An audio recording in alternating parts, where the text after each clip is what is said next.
Good evening. It's good to see everybody tonight. Tonight I want to talk about idolatry in the 21st century. If you have a problem with idolatry, you probably wouldn't be here tonight, so I'm thankful that you're here tonight. You know, we tend to think that idolatry, we tend to think of it as a sin of the past or something from Eastern mysticism, but idolatry is surprisingly modern and very prevalent in our culture. Part of the reason we don't think about idol worship today is because our definition of idolatry is off. We think idolatry is confined to bowing down to a golden statue or paying tribute to a wooden trinket. And since we don't do that, we assume we don't have idols in our life. John Calvin once said, "The human heart is a perpetual factory for idols." The scriptures also validate this truth. Notice what God said through the prophet Ezekiel in chapter 14. "Then certain of the elders of Israel came to me and sat before me, and the word of the Lord came to me, Son of man, these men have taken their idols into their hearts and set the stumbling block of their iniquity before their faces. Should I indeed let myself be insulted by them? Therefore, speak to them and say to them, Thus says the Lord God, any of the house of Israel who takes his idols into his heart and sets the stumbling block of iniquity before his face, and yet comes to the prophet, I, the Lord, will answer him as he comes with the multitude of his idols, that I may lay hold of the hearts of the house of Israel, who are all estranged from me through their idols." And that's Ezekiel chapter 14, verses 1 through 5. The people of Israel, even the leaders of the nation, had set idols up in their hearts. Idolatry is something that captures our hearts. Brent Kirchville said, "Idolatry is not only serving stone, metal, and wood. Idolatry is anything that captures our hearts away from the Lord." Notice that God said he would act in a way to recapture the hearts of the Israelites and minds because they had turned away from him. Idolatry is what we spend most of our passions, our energy, our emotions, and our financial resources toward. Here are some quotes to help us recognize idolatry in our society today. Theologian John Piper said, "Idolatry is valuing anything or any person more than the one true God. An idol is anything or any person that takes center stage in our affections. God is a jealous God. He deserves center stage in our lives. Anything that usurps that place becomes an idol, whether it be a spouse, a child, a humanitarian project, pornography, drugs, alcohol, or power over the poor, religion. An idol is a God substitute." Archaeology limits idols to stone statues. Biblical theology teaches that anything that takes the place of God is an idol in our lives. When understood this way, we can realize that idolatry is not ancient history, but is alive and flourishing in America as we rush toward the 21st century. When God gave Moses the 10 Commandments, he meant business in that second commandment when he said in Exodus chapter 20, verse 4, "You shall not make for yourself a carved image or any likeness of anything that is in heaven or that is in the earth beneath or that is in the water under the earth. You shall not bow down to them or serve them, for I, the Lord your God, am a jealous God." Listen how the prophet Jeremiah describes idols in Jeremiah chapter 10, verse 1.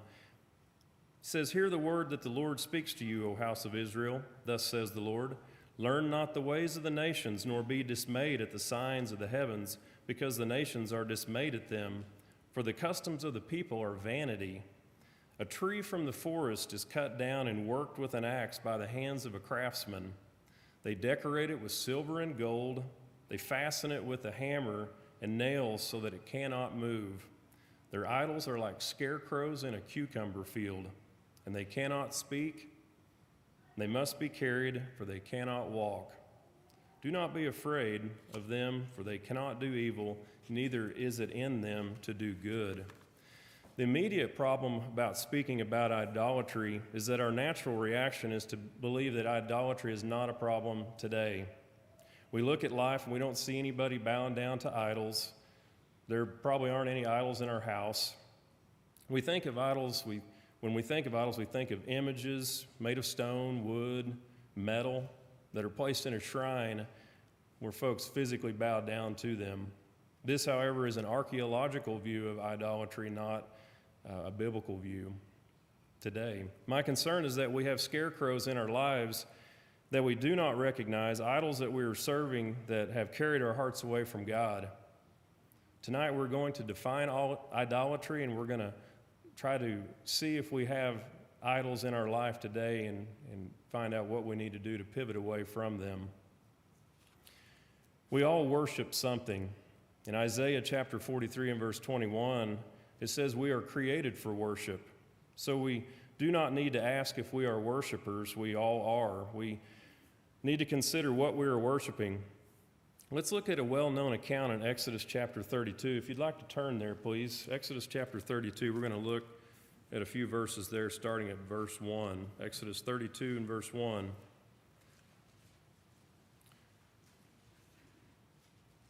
Now when the people saw that Moses delayed to come down from the mountain, the people assembled about Aaron and said to him, "Come, make us a god who will go before us. As for this Moses, the man who brought us up from the land of Egypt, we do not know what has become of him." Aaron said to them, "Tear off the gold rings which are in the ears of your wives, your sons, and your daughters, and bring them to me." Then all the people tore off the gold rings which were in their ears and brought them to Aaron. He took this from their hand and fashioned it with a graving tool and made it into a molten calf. And they said, "This is your God, O Israel, who brought you up from the land of Egypt." Now when Aaron saw this, he built an altar before it, and Aaron made a proclamation and said, "Tomorrow shall be a feast to the Lord." So the next day they rose early and offered burnt offerings and brought peace offerings, and the people sat down to eat and to drink and rose up to play. You know, a recap of this story, Aaron was left in charge of the Israelites while Moses went up to Mount Sinai. And we know that the Egyptians had given gold and other things to the Israelites as they left Egypt after the last plague. And we know that Aaron was a priest and he was a spiritual leader. And they had asked Aaron to build them an image. They had grown tired of waiting on Moses. They were impatient, but Aaron was a priest and spiritual leader, but he gave in to the Israelites' demands. And we read this story and we're amazed at the people of Israel for falling into this blatant idolatry. Consider where the people of Israel found their gold. They got it from the Egyptians. Basically, they had been given that gold by God as they were leaving Egypt. The people basically turned and used that gold to make a physical image, make a physical idol. Idolatry is taking the good things given to us by God and making them the ultimate thing, thinking it gives us significance, security, safety, and fulfillment. The people could not handle trusting in the unseen God, so they needed to make a physical idol that they could look at and find their fulfillment in it. Everything that is seen is given to us by God. Yet we take these physical things and make them important. We give them purpose. They become the priority in our lives, and we find worth in the things of this world or the things we do in this world. John Piper said again, "The greatest adversary of love to God is not his enemies, but his gifts. And the most deadly appetites are not for the poison of evil, but for the simple pleasures of earth. For when these replace an appetite for God himself, the idolatry is scarcely recognizable and almost incurable." Ladies and gentlemen, the wrath of God is severe against those who have idols in their hearts. God repeatedly called this adultery and unfaithfulness to him. In Ezekiel chapter 16, God called Jerusalem a faithless bride. Basically, we're cheating on God when we have idols in our lives. Listen to God's condemnation in Ezekiel chapter 14, verses 7 and 8. For any one of the house of Israel or of the strangers who sojourn in Israel, who separates himself from me, taking his idols into his heart and putting the stumbling block of his iniquity before his face, and yet comes to a prophet to consult me through him, I, the Lord, will answer him myself. And I will set my face against that man, and I will make him a sign and a byword, and cut him off from the midst of my people, and you shall know that I am the Lord. The New Testament addresses idolatry as well. In Colossians chapter 3 and verse 5, Paul wrote to put to death, therefore, what is earthly in you, sexual immorality, impurity, passion, evil desire, and covetousness, which is idolatry. Romans chapter 1, verses 21 through 25 addresses that as well. Bill went over that this morning in class. So you might be asking yourself, Jason, I don't have any issues like this, so why are you talking about it tonight? I want us to look at about 5 different things, and this is not an exhaustive list by any means, but 5 different things that may be idols in our lives today. And I want us to truly consider these things if they might be pulling our hearts and our minds away from God. Number 1, I want to look at, this is considered an idol. It's our identity. It's easy to place our identity in something or someone other than God, whether it be our social media following, our position at work, our abilities, our skills, or the achievements we've made. Many have their identity wrapped up in the wrong thing. Not only is this an idol, but it's a tough way to live. If your identity is in your work and your skills, your looks, or anything else, you will constantly feel like you don't measure up, and these are all harsh masters. But when our identity is secured in God, we can live in freedom. While we will still fall short, God's love will never fail us. For some, their identity has become an idol. They have placed more value on who they are rather than in God. Number 2, money. Money can become an idol. It doesn't matter if you have money or you're broke. The pursuit of money and the acquisition of things is an idol for many in our culture. Many people trust their money more than they trust God. Money is not bad. We read in 1 Timothy chapter 6 and verse 10 that for the love of money is the root of all kinds of evil. It's not the root of all evil, but all kinds of evil. Money is a tool. Like any tool, you must use it correctly, otherwise it can cause much damage. Money isn't the problem, it's how we use it and view it that can become a problem. Many have placed their hopes and dreams in money. They trust it to provide for them, care for them, and protect them. The problem is it can't live up to what they are trying to get from it. Money has become an ultimate thing for many of us. If the motivating factor in your life is the pursuit of income rather than God, then it's an idol. Third thing I want to talk about tonight's entertainment. It can be an idol. Americans, we're obsessed with entertainment. And it comes in many forms, from Netflix to vacations, games, video games, to podcasts, sports events, time at the lake, hunting, fishing, the list goes on and on. There's a lot of different things that you can put in there. We love entertainment in all forms. Again, it's not that entertainment is bad, it can be a good thing. But when our lives become all about the search for entertainment and for the best experience we can find, then it has become an idol in our lives. It has become more important than God. Clean entertainment is a good thing and a gift from God, but we should worship the giver and not the gift.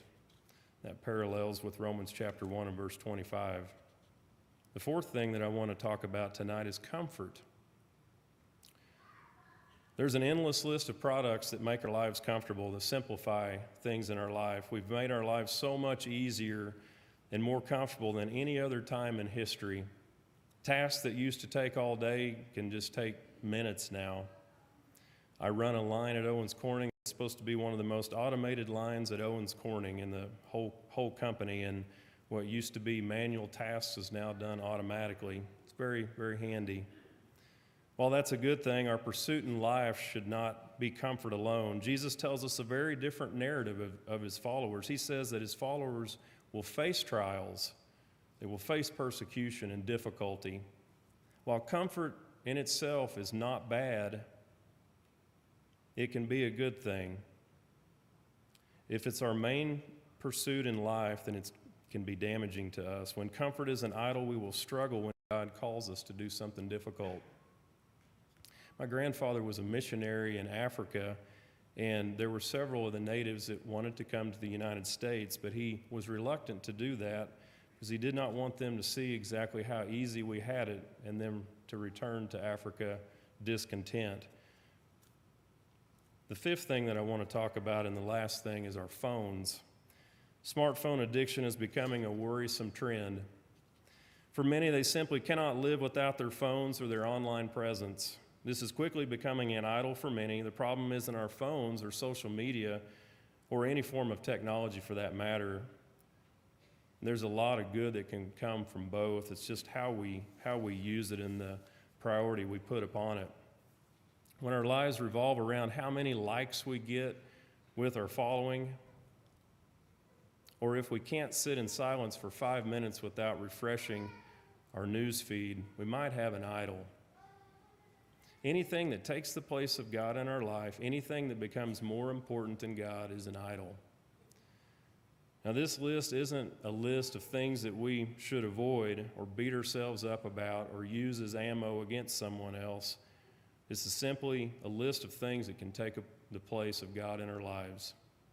What we should do with this list is to use it prayerfully and evaluate ourselves to make sure that nothing has become more important than God in our lives. So, I've got 4 questions for you. So, how do we know if something has become an idol? Number 1, where do we spend our time? Where do we spend our time? Number 2, where do I spend my money? Number 3, where do I get my joy? And number 4, what is always on my mind? Where do I spend my money? Where do I spend my time? Where do I get my joy? And what is always on my mind? And these are all questions that I've asked myself. I love the farm. We have a farm in Oklahoma, and there's not a place on this planet that I love more than that farm. I love Black Angus cattle. I love Case, John Deere, International, and Minneapolis Moline tractors.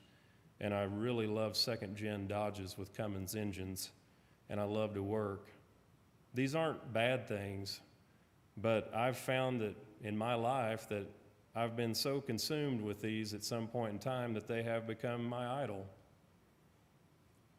And as the spiritual leader of my home, my most important responsibility is to make sure that I've got my priorities straight and I'm not taking my family down a path that will have an adverse effect on my eternity or where my family will spend eternity.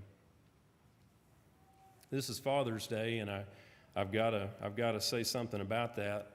As a spiritual leader of my family, dads, there's a lot of dads in this room tonight. Where do you stand in this? What are you doing to be the spiritual leader of your household? Do you have idols in your life that will negatively affect where your family spends eternity? How do your wife and kids see you spending your time? Where do you get your joy from? Where do you spend your money? And what's always on your mind? You know, we read in Philippians chapter 2 and verse 12 that we all have to work out our salvation with fear and trembling. Are the things that you're passionate about leading you and your family toward heaven or leading them toward hell? I pray that you all will seriously consider the things that I've mentioned tonight. I know that I have. I've done a lot of evaluation as I've put this together. If any of you have a spiritual need tonight, if you would like to come forward for prayers in support of the congregation, we're here to support you. If you'd like to put Christ on in baptism, we're here to support you in that as well. Brother Danny's going to lead us in an invitation song here in just a moment as he comes around Everett. If you have a need tonight, please stand as we sing the invitation song.